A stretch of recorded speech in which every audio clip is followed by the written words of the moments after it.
يا رسول الله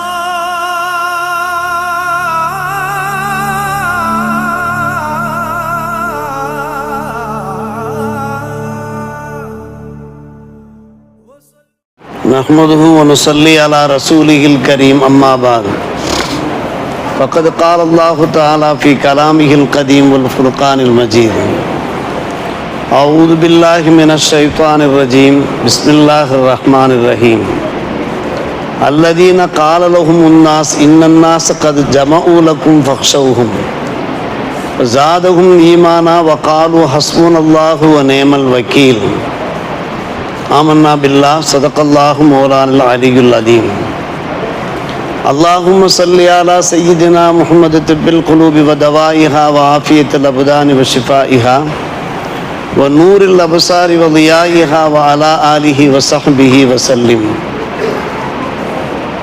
மேலான பெரியோர்களே, சகோதரர்களே, அல்லாஹ்வின் நல்லடியார்களே, ஹாஃபிஸ் அவர்கள் ஓதிய சூரா ஆல இம்ரான் 3ஆம் அத்தியாயம் 173ஆம் வசனம். சில மக்கள் நபியே, உங்களை பார்த்தும் நண்பர்களை பார்த்தும் சொல்லுகிறார்கள், பன்னாட்டு படைகள் உங்களை பூண்டோடு அழிப்பதற்காக வேண்டி திரண்டு வந்து கொண்டிருக்கிறார்கள், நீங்கள் அவர்களை பயந்து கொள்ளுங்கள், அவர்கள் விஷயத்தில் நீங்கள் எச்சரிக்கையாக இருங்கள் என்று சொன்னபோது சத்திய சஹாபாக்களுடைய ஈமான் அதிகரித்து ஹஸ்புனல்லாஹு வ நிஅமல் வக்கீல் என்கின்ற வாசகத்தை அவர்கள் பயன்படுத்தினார்கள் என்று அல்லாஹ் ரப்புல் ஆலமீன் 3ஆம் அத்தியாயம் 173ஆம் வசனத்திலே பகர்கிறான். இந்த ஹஸ்புனல்லாஹு வ நிஅமல் வக்கீலுக்கு ஒரு தனி சக்தியும் மகிமையும் வலிமையும் இருக்கிறது. எப்படிப்பட்ட ஒரு காலகட்டம் இந்த காலகட்டம்! பெருமானார் ரசூலே கரீம் ஸல்லல்லாஹு அலைஹி வஸல்லம் வாழ்க்கையிலே சோதனையான காலகட்டம். உஹது போர், புனித போர் நிகழ்ந்து நிறைவு பெற்றிருக்கிறது. நிறைய சஹாபாக்கள் ஷஹீதாக்கப்பட்டிருக்கிறார்கள், நிறைய சஹாபாக்கள் காயப்படுத்தப்பட்டிருக்கிறார்கள், நிலை குலைந்திருக்கிறார்கள். பல சஹாபாக்கள் மிகவும் வேதனையிலே துன்பத்திலே இருந்து கொண்டிருக்கிறார்கள். என்ன காரணம்? அந்த உஹது போரில் முஸ்லிம்கள் எதிரிகளுக்கு வலிமை சேர்ந்து விட்டது, அவர்கள் வெற்றி பெற்றிருந்தார்கள். அபூ சுஃபியானுடைய தலைமை, அந்த எதிரிகள் வெற்றி பெற்ற கையோடு, அந்த கொக்கரிப்போடு, அந்த மமதையோடு மக்கா நோக்கி புறப்பட்டு சொல்லுகிற போது அபூ சுஃபியான் இன்னும் அவருடைய வக்கிரமம் தீரவில்லை, அவருடைய அந்த காழ்ப்புணர்ச்சி குறையவில்லை. ஒரு வெறித்தனம் அவருக்கு ஏற்பட்டு அவர் கூறுகிறார், முகமதினுடைய தோழர்களையும் நாம் விட்டு வைக்கக்கூடாது, அவர்களை பூண்டோடு ஒடித்து கட்ட வேண்டும். எனவே நாம் அடுத்த போருக்கு தயாராக வேண்டும், இப்படியே நாம் திரும்பவும் செல்லுவோம். உஹது போர் நிகழ்ந்திருக்கிறது, சஹாபிகள் ஷஹீதுகளாக இருக்கிறார்கள், அவர்கள் வீர மரணமாயிருக்கிறார்கள். நிறைய சஹாபிகள் காயப்படுத்தப்பட்டிருக்கிறார்கள், ரணப்படுத்தப்பட்டிருக்கிறார்கள், நிலை குலைந்திருக்கிறார்கள். இந்த நிலையிலே அபூ சுஃபியான் அன்றைய காலகட்டத்தில் அவர் முஸ்லீமாகவில்லை.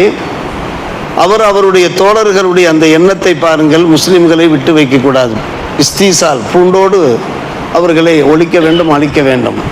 மறுபடியும் நாம் செல்வோம், முஸ்லிம்களை நாம் எதிர்த்து போராடுவோம். இந்த செய்தி அல்லாஹ் ரப்புல் ஆலமீன் அன்னலாருக்கு வஹி மூலமாக அறிவிப்பு செய்து விட்டான். என்ன ஆனது? எந்த அபூ சுஃபியானுடைய தோழர்கள் முஸ்லிம்களை அழிக்க வேண்டும் என்று கங்கணம் கட்டினார்களோ அவருடைய இதயத்திலே அல்லாஹ் ரோபை போட்டு விட்டான், அச்சத்தை போட்டு விட்டான். இவர்கள் என்னதான் வெறித்தனம் கொண்டிருந்தாலும் கூட அல்லாஹ் ரப்புல் ஆலமீன் ரூபை போட்ட வகையிலே அவர்கள் ஃபஹஸமுஹும் பின்வாங்க ஆரம்பிக்கிறார்கள். ஆனால் பின்வாங்கியதாக இருக்கக்கூடாது என்பதற்காக வேண்டி ஒரு ஆராபி, ஒரு கிராமவாசியை கூலிக்கு பிடிக்கிறார்கள். ஒரு குறிப்பிட்ட அமௌண்டை அவர்களுக்கு தருகிறார்கள், ஜுஅல் என்பார்கள். ஒரு லஞ்சத்தை தருகிறார்கள். தந்து நீங்கள் சென்று முகமது நபியிடத்திலையும் தோழர்களிடத்திலையும் சொல்லிவிடுங்கள், இப்படி பல வகுப்பை சார்ந்தவர்கள் உங்களை எதிர்ப்பதற்காக, உங்களை அழிப்பதற்காக வேண்டி திரண்டு வருகிறார்கள், நீங்கள் பயந்து கொள்ளுங்கள் என்று சொல்லுங்கள். அப்போது அவர்களுக்கு ஒரு கிளி உண்டாகும், ஒரு அச்சம் உண்டாகும், அவர்கள் நடுங்கி போவார்கள் என்று ஒரு கிராமவாசியை அவர்கள் கூலிக்கு பிடிக்கிறார்கள். பெருமானார் ரசூலே கரீம் ஸல்லல்லாஹு அலைஹி அவர்களுக்கு தகவல் வந்ததன் அடிப்படையில் அந்த புண்பட்ட இதயங்களோடு வேதனையோடு மதீனாவிற்கு திரும்பி கொண்டிருந்த நேரத்தில் திரும்பவும் அந்த புனித போருக்காக நபியும் நபித்தோர்களும் வருகிறார்கள். சற்று யோசித்து பார்க்க வேண்டும், எப்படிப்பட்ட ஒரு நெருக்கடியான காலகட்டம். இப்போதுதான் அவர்கள் மிகப்பெரிய அளவுக்கு நஷ்டத்தையும் சோதனையையும் தோல்வியையும் சந்தித்திருக்கிறார்கள். ஆனால் கொஞ்சம் கூட மனம் தளரவில்லை. எதிரிகளை எதிர்ப்பதற்காக வேண்டி மதீனாவிற்கு சென்றவர்கள் திரும்புகிறார்கள். திரும்பி ஹம்ரா உல் அசத் என்கிற அந்த இடத்திற்கு வந்து சேர்கிறார்கள். ஆனால் அல்லாஹ் ரப்புல் ஆலமீன் அபூ சுஃபியான் அவருடைய தோழர்களுடைய இதயங்களில் ரோபை போட்டுவிட்டான். அவர்கள் பின்வாங்குகிறார்கள். ஹம்ரா உல் அசத் என்கிற அந்த இடத்திற்கு வருகிற போது அந்த ஆராபி வந்து இந்த விஷயத்தை சொல்லுகிறார்கள். பல வகுப்பை சார்ந்தவர்கள் அணிதிரண்டு வருகிறார்கள் உங்களை அழிப்பதற்காக. எனவே நீங்கள் கவனமாக இருங்கள், எச்சரிக்கையாக இருங்கள், பயந்து கொள்ளுங்கள் என்று. அப்போதுதான் இந்த வசனத்தை அல்லாஹ் இறக்கிறான். ஹஸ்புனல்லாஹு வ நிஅமல் வக்கீல் அல்லதீன கால லஹுமுன் நாஸ் இன்னன்னாஸ கத் ஜமஉ லக்கும் ஃபக்ஷவுஹும் ஃபஸாதஹும் ஈமானா வகாலு ஹஸ்புனல்லாஹு வ நிஅமல் வக்கீல். ஈமான் அதிகரிக்கிறது. எத்தனை போர்கள் வந்தாலும் சரி, எத்தனை முறை எதிரிகள் எதிர்த்தாலும் சரி, தங்களை பூண்டோடு ஒழிக்க அவர்கள் சதித்திட்டம் தீட்டினாலும் சரி, நாங்கள் எதிர்த்து போராடுவோம், வீரமரணம் அடைவோம் என்கின்ற அந்த வீராப்போடு அந்த சத்திய சஹாபிகள் ஹஸ்புனல்லாஹு வ நிஅமல் வக்கீல் என்று சொன்னார்களே. இதை எதற்காக அல்லாஹ் சொல்கிறான் என்றால், நமக்கும் சில சோதனைகள் வரும், சில சங்கடங்கள் வரும், சில நெருக்கடிகள் வரும். அப்போதெல்லாம் நாம் மனம் தளர்ந்து விடக்கூடாது. அன்னலார் மனம் தளர்ந்தார்களா? அவருடைய அருமை தோழர்கள் மனம் தளர்ந்தார்களா? எத்தனை எத்தனை சோதனைகள் வந்த போதும் கூட அதை எதிர்கொண்டார்களே. அல்லாஹ் எங்களுக்கு போதுமானவனாக இருக்கிறான், பொறுப்பேற்பவர்களே அவனே நல்லவன். ஹஸ்புனல்லாஹு வ நிஅமல் வக்கீல் இந்த வார்த்தையை சொன்னார்களே. நம்முடைய குடும்பங்களில் வீட்டுக்கு வீடு, வாசலுக்கு வாசல் ஏதாவது சில சங்கடங்கள் இருக்கத்தான் செய்யும். எந்த ஒரு காலகட்டத்திலையுமே நாம் மனம் தளர்ந்து விடக்கூடாது. தலையிலே இடி விழுந்து விட்டது போன்று சில பேர் என்ன செய்கிறார்கள், வாழ்க்கையும் முடிந்து விட்டது போன்று அசந்து அமர்ந்து விடுகிறார்கள். சில சில சின்ன சின்ன விஷயங்களை கூட பெரிதாக நினைத்துக்கொண்டு, பூதகரமாக நினைத்துக்கொண்டு, ஒரு நாள் காய்ச்சல், 2 நாள் காய்ச்சல், 3 நாள் காய்ச்சலா, இனி முடிந்து விட்டது நம்முடைய கதை என்றெல்லாம் சில பேர் பயந்தாம் கொள்ளிகளாக வாழ்கிறார்களே. அந்த வாழ்க்கையை நமக்கு கூடாது. ஹஸ்புனல்லாஹு வ நிஅமல் வக்கீல், அந்த அல்லாஹ் நம்மை பாதுகாக்க போதுமானவனாக இருக்கிறான் என்கின்ற அந்த திடகாத்திரம் வேண்டும், திண்மை வேண்டும், மனோதிடம் வேண்டும். இதைத்தான் இந்த சம்பவம் நமக்கு உணர்த்தி காட்டுகிறது. நேற்றைய தினம் ஒரு நண்பர் வருகிறார். மயிலாடுதுறை அருகே இருக்கக்கூடிய ஒரு ஊரை சார்ந்த ஒரு முஸ்லிம் நண்பர். அவர் வாரத்திற்கு 2 முறை டயாலிசிஸ் பண்ணுகிறார். 2 கிட்னி வேலை செய்யவில்லை. என்ன பிரச்சனை? குடும்பத்தில் மனைவியோடு பிரச்சனை, ஆண் குழந்தை ஒன்று இருக்கிறது. இதன் காரணமாக துபாயிலிருந்து அவர் வெளியே வந்து விட்டார். பின்பு சவுதி செல்கிறார். 6 மாத காலம் தூக்கமே இல்லை அவருக்கு. ஹைப்பர் டென்ஷன் ஏதோ ஒரு வார்த்தையை சொல்லுகிறார். அந்த டென்ஷன் காரணமாக கிட்னியை இழக்குகிறார். 2 கிட்னியும் இழக்கிறார். ஏன் அப்படி ஆனால் கிட்னி பிரச்சனை ஏற்படுமா என்று நான் ஒரு அப்பாவித்தனமாக கேள்வி கேட்கிறேன். அதற்கு அவர் சொல்லுகிற பதில் இதுதான்: ஒன்று கைகால் அடிக்கும் ஹஜ்ரத், அல்லது கிட்னி பாதிக்கும் ஹஜ்ரத்.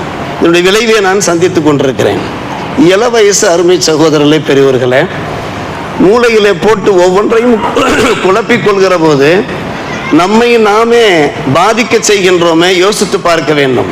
பெருமானார் ரசூலே கரீம் ஸல்லல்லாஹு அலைஹி வஸல்லம் இந்த வாழ்க்கை இருக்கிறத, சத்திய சஹாபியருடைய இந்த ஈமான் இருக்கிறத, வீர தீரம் இருக்கிறது, அதை யோசித்து பார்க்க வேண்டும். மக்கா மக்கள் அவர்களை அவ்வளவு தூரம் இம்சிக்கிறார்கள், வேதனைப்படுத்துகிறார்கள். சரி, தாயிஃப் மாநகருக்கு செல்வோம் என்று புறப்படுகிறார்கள் பெருமானார். இவர்கள் தான் நம்முடைய தாவத்து பிரச்சாரத்தை ஏற்க தயாராக இல்லை, நம்மை துன்புறுத்துகிறார்கள், வேதனைப்படுத்துகிறார்கள் பல வகையில். தாயிஃப் மக்களாவது இந்த இஸ்லாத்தை ஏற்பார்களே என்கின்ற ஒரு அலாதியான நம்பிக்கையோடு பெருமானார் ரசூலே கரீம் ஸல்லல்லாஹு அலைஹி வஸல்லம் ஸைத் இப்னு ஹாரிஸா ரலியல்லாஹு அன்ஹு போன்றோரும் புறப்படுகிறார்கள். அங்கே சென்றால் அங்கே விரட்டி அடிக்கிறார்கள், சிறுவர்களை ஏவி விடுகிறார்கள், கல்லால் எடுத்து அடிக்கிறார்கள் பெருமானார் ரசூலே கரீம் ஸல்லல்லாஹு அலைஹி வஸல்லம் சத்திய சஹாபிகளையும். மக்காவிலிருந்து புறப்பட்டு தாயிஃபுக்கு ஆறுதலை தேடி வந்தால் அங்கே இதைவிட கொடூரமாக இருக்கிறது. இரத்தம் தோய்ந்த முறையிலே பெருமானார் ரசூலே கரீம் ஸல்லல்லாஹு அலைஹி வஸல்லம் திரும்பவும் எங்கே வருகிறார்கள்? மக்காவிற்கே வருகிறார்கள். ஸைத் இப்னு ஹாரிஸா ரலியல்லாஹு அன்ஹு கேட்கிறார்கள், கைஃப ததுகுலு அலைஹிம் வகத் அஹ்ரஜு, நீங்கள் எப்படி மறுபடியும் மக்காவுக்குள் நுழைவீர்கள்? உங்களை அவர்கள் துரத்தி விட்டார்களே. அப்போது பெருமானார் ரசூலே கரீம் ஸல்லல்லாஹு அலைஹி வஸல்லம் சொன்னார்கள், இன்னல்லாஹ நாசிரு தீனிஹி வ முதுஹிரு நபியிஹி, நிச்சயமாக அல்லாஹ் தன்னுடைய தீனுக்கு உதவி செய்யக்கூடியவன், தம்முடைய நபியினுடைய அந்த பிரச்சாரத்தை பகிரங்கப்படுத்துபவன் என்கிற அந்த வார்த்தையை அந்த நேரத்திலும் கூட அசராமல், நம்பிக்கை இழக்காமல் பெருமானார் ரசூலே கரீம் ஸல்லல்லாஹு அலைஹி வஸல்லம் சொல்லுகிறார்கள். பாருங்கள், அப்படியே அவர்கள் அசந்து போயிருந்தால், பின்வாங்கியிருந்தால் இன்றைக்கு நாம் முஸ்லீம்களாக இருக்க முடியுமா? 20 கோடி முஸ்லீம்களுக்கு மேலே இந்திய திருநாட்டில் வாழ்கிறார்களே, இத்தனை முஸ்லீம்கள் இருக்க முடியுமா? சற்று யோசித்து பாருங்கள். தாயிஃப் மாநகருக்கு போவதற்கு முன்னாலே தங்களுடைய அருமை துணைவியை இழந்திருந்தார்கள், அபூ தாலிபை இழந்திருந்தார்கள், பக்கபலமாக இருந்தவர்கள். வீட்டிற்கு வந்தால் பெருமானார் ரசூலே கரீம் ஸல்லல்லாஹு அலைஹி வஸல்லம் அவர்களுக்கு ஏற்பட்ட துன்பங்களை எல்லாம் அதை கதீஜா ரலியல்லாஹு அன்ஹா அவர்கள் அதை லேசாக்கி ஆசுவாசப்படுத்தி உற்சாகப்படுத்தி அவர்களை சமாதானப்படுத்தி கொண்டிருந்த அந்த 2 பெருமக்களும் இறந்துவிட்ட அந்த காலகட்டம் தாயிஃப் மாநகரத்தில் இப்படிப்பட்ட ஒரு பெரும் சோதனை என்றால், அருமை சகோதரர்களை பெரியவர்கள் நாம் யோசித்து பார்க்கிறோம். இது போன்ற துன்பங்கள் துயரங்கள் உருவாகத்தான் செய்யும். சின்ன சின்ன விஷயங்கள், மன அழுத்தங்கள், நெருக்கடிகள் நாம் ஒருபோதும் அசந்து விடக்கூடாது. இப்னு அப்பாஸ் ரலியல்லாஹு அன்ஹு அவர்கள் சொன்னார்கள், ஹஸ்புனல்லாஹு வ நிஅமல் வக்கீல். அதை இப்ராஹிம் அலைஹிஸ்ஸலாம் சொன்னார்கள். காலஹா இப்ராஹிம் அலைஹிஸ்ஸலாத்து வஸ்ஸலாம் ஈன உல்கிய ஃபின்னார், நெருப்பிலே தூக்கி வீசப்படுகிற போது சொன்ன அதே வார்த்தை 2 முறைகள் பேசப்பட்ட வார்த்தை. இன்னொரு முறை பெருமானார் ரசூலே கரீம் ஸல்லல்லாஹு அலைஹி வஸல்லம் சத்திய சஹாபிகளும் சொன்னார்கள். அதுதான் இப்போது நாம் வாசித்து காண்பித்த வசனத்தின் அடிப்படையிலே உள்ளது. பன்னாட்டு படைகள் திரண்டு வருகிறார்கள், உங்களை அழிக்க ஒழிக்க என்று சொன்னபோது ஹஸ்புனல்லாஹு வ நிஅமல் வக்கீல். இந்த வார்த்தையினுடைய வலிமை இருக்கிறதே அன்பான பெருமக்கள். நமக்கு என்னென்ன சின்ன சின்ன பிரச்சனை ஏற்பட்டாலும் இந்த வார்த்தையை தாங்கள் சொல்லுங்கள், அவசியமாக சொல்லுங்கள். பெருமானார் ரசூலே கரீம் ஸல்லல்லாஹு அலைஹி வஸல்லம் வழி காண்பிக்கிறார்கள். ஹஜ்ரத் அபூ ஹுரைரா ரலியல்லாஹு அன்ஹு அவர்கள் எடுத்துரைக்கிறார்கள், இதா வகாத்தும் ஃபி அம்ரின் அலீமின், ஏதாவது ஒரு சோதனை ஏற்பட்டு விட்டால், உங்களுக்கு ஏற்பட்டால் ஃபக்கூலு ஹஸ்பி அல்லாஹு வ நிஅமல் வக்கீல் என்று நீங்கள் சொல்லுங்கள், அந்த சோதனை அகன்றுவிடும். இதை நம்முடைய இஸ்லாமிய பெருமக்களுக்கு எடுத்து சொல்ல வேண்டும். ஒவ்வொரு குடும்பங்களையும் ஒவ்வொரு வகையான சங்கடங்கள் இல்லாத குடும்பங்கள் ஏதாவது ஒரு குடும்பத்தை நாம் சொல்ல முடியுமா? எந்த குடும்பத்தில், உலமாக்கல் குடும்பமாக இருக்கட்டும், மற்ற குடும்பங்களாக இருக்கட்டும், ஒரு பிரச்சனை தீர்ந்தால் அடுத்த பிரச்சனை உருவாகும். இது போன்று இருக்கத்தான் செய்யும். ஆனால் இந்த வார்த்தையினுடைய ஒரு மகிமை, ஒரு முறை அன்னை ஆயிஷா ரலியல்லாஹு தஆலா அன்ஹா, ஸைனப் பின் ஜஹ்ஷ் இருவரும் தஃபாகரத்தா, ஒருவர் பேசிக்கொள்கிறார்கள், அவர்கள் பெருமை பாராட்டிக் கொள்கிறார்கள். 2 பேரும் பெருமானார் ரசூலே கரீம் ஸல்லல்லாஹு அலைஹி வஸல்லம் துணைவியர். நான் பெரியவரா நீ பெரியவரா என்கிற அடிப்படையில் ஒரு செல்லமான முறையில் உரிமையோடு ஸைனப் பின் ஜஹ்ஷ் சொல்கிறார்கள், உங்களையெல்லாம் உங்களுடைய குடும்பத்தினர் தான் பெருமானாருக்கு மனம் முடித்து கொடுத்தார்கள், ஆனால் என்னுடைய அல்லாவே மனம் முடிச்சு கொடுத்தான் தெரியுமா? ஜவ்வஜனி அல்லாஹு. காரணம் குர்ஆனில் அப்படித்தான் வருகிறது.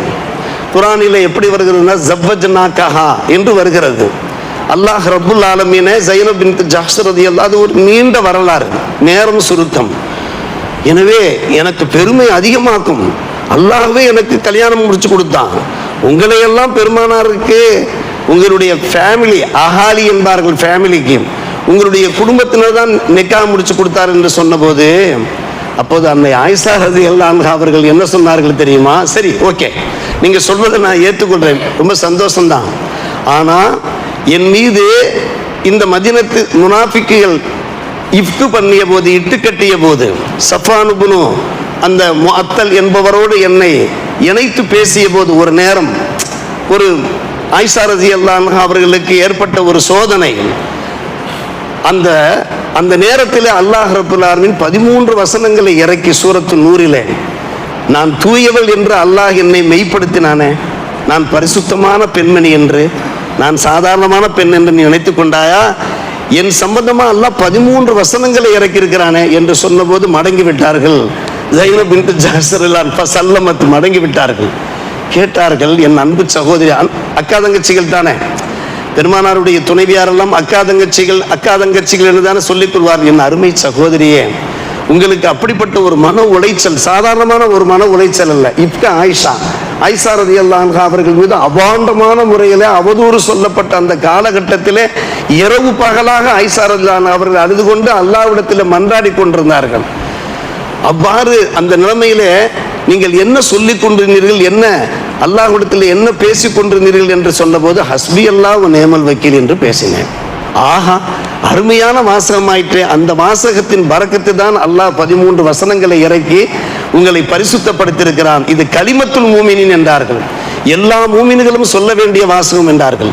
என்ன ஒரு சங்கடம், என்ன ஒரு வியாதி வந்தாலும் சரி, வியாபாரத்தில் ஒரு நஷ்டமா, குடும்பத்தினர் மூலமாக ஏதாவது சங்கடங்களா, அந்த சங்கடங்கள் தீர வேண்டுமா, நாம் எழுந்து நடக்க வேண்டுமா, நிமிர்ந்து நிற்க வேண்டுமா, ஹஸ்பி அல்லாஹு நேமல் வக்கீல். இந்த விஷயத்தை தான் ஹாஃபிஸ் அவர்கள் ஓதி காண்பித்திருக்கிறார்கள். நாம் ஓதுவோம். நமக்கு ஏற்படுகின்ற பிரச்சனைகள் அல்லாஹ் தீர்த்து வைப்பான், நம்மை வாழ்வாங்கு வாழச் செய்வான், நிம்மதியான மனநிறைவான வாழ்க்கையை இந்த கலிமாவுடைய ஒரு பரக்கத்தின் மூலமாக தந்தர் புரிவான் என்று நாம் அல்லாஹ் மீது முழு நம்பிக்கை உண்டவர்களாக கூறியவாறு இருப்போம். அல்லாஹ் ரப்பல் ஆலமீன் கபூல் செய்வானாக. வாஹிர் தாவானா அல்ஹம்துலில்லாஹி ரப்பில் ஆலமீன்.